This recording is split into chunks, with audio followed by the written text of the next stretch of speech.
The merger papers lay open on the polished black table like a final verdict, the kind that changed the future of cities and erased the pasts of ordinary people without ever learning their names. Outside the glass walls, the city glittered, unaware that a $10 billion decision was seconds away. No one noticed the janitor until one sentence, spoken quietly from the corner of the room, made time hesitate, and everything that followed would freeze the air in a way none of them were prepared for. If you believe that kindness, honesty, and second chances can still change the world, take a moment right now to like this video, share it with someone who needs hope, leave a comment, and subscribe to the channel. Stories like this exist because people like you still believe in humanity. His name was Daniel Reyes, a single father who worked nights cleaning offices most people would never be allowed to enter. He wore a blue janitor's uniform that still smelled faintly of disinfectant, and his hands were rough from years of scrubbing floors that reflected power and money but never reflected him. Every night, after tucking his 8-year-old daughter Sophia into bed in their small apartment, he took the late bus downtown, carrying a thermos of cheap coffee and the quiet fear of layoffs that followed him like a shadow. This job, modest as it was, kept the lights on and Sophia in school.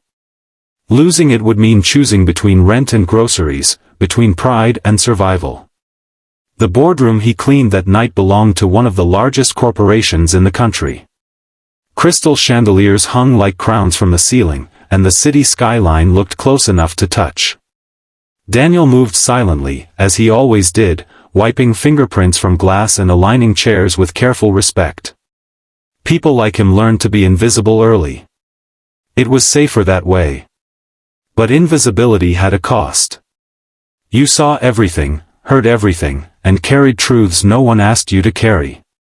As midnight approached, the executives entered, dressed in tailored suits and carrying the weight of a deal that would reshape thousands of lives. The merger on the table promised record profits, a surge in stock prices, and headlines filled with praise. What it also promised, hidden deep in legal language, were factory closures, outsourced jobs, and neighborhoods quietly hollowed out. Daniel had overheard enough meetings over the years to recognize the signs. He had grown up in one of those neighborhoods, watching his father lose work when a similar decision was made decades earlier. That loss had set his family on a path they never fully recovered from. Daniel tried to keep his head down, but as the meeting progressed, something gnawed at him. The numbers they praised were attached to places he recognized, places where people like him lived. His daughter's school sat only blocks from one of the facilities scheduled to close. His breath grew shallow as realization settled in his chest. He was not just cleaning around history. He was watching it repeat itself. The moment came when the CEO leaned forward, pen poised, the room hushed with anticipation. The merger was seconds from becoming irreversible. Daniel felt his heart pound so loudly he was sure someone would hear it. He told himself to stay quiet, to remember his place, to think of Sophia's face if he lost this job.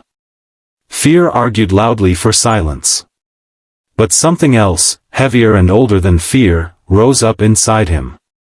It was the memory of his father coming home early with an empty lunchbox and tired eyes. It was the promise he had made to never let his daughter watch the same thing happen if he could stop it. Without planning to, Daniel spoke. It was not a speech. It was not dramatic.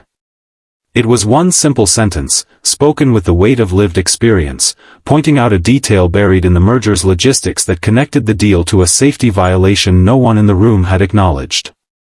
A risk that could cost lives, not profits. The sentence landed softly, but its impact rippled outward like a crack in glass. The room shifted. Executives turned, surprised, some annoyed, others confused. A janitor was not supposed to understand corporate strategy, let alone interrupt it.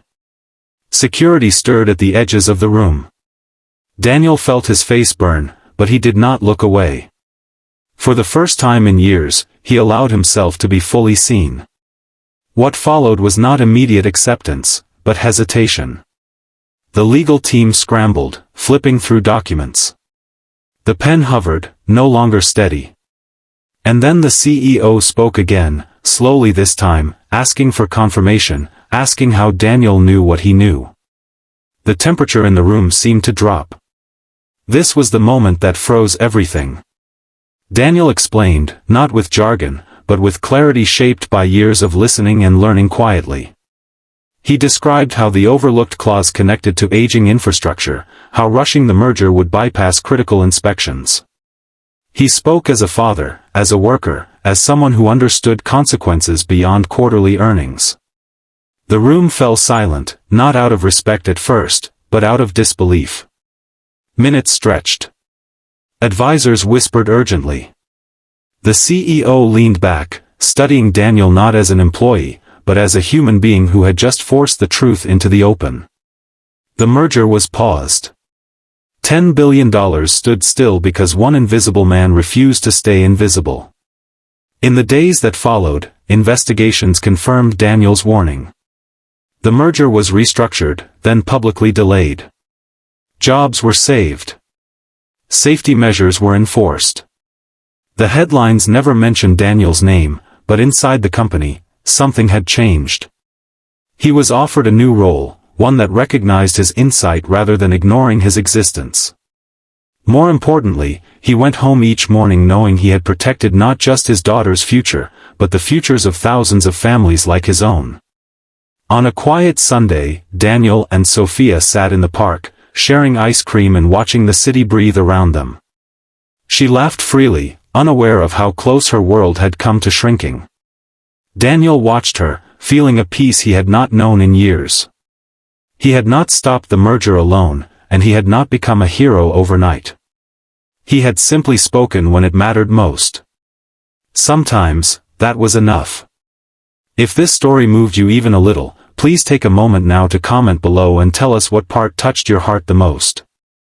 Your words keep stories like this alive and reaching others who need them.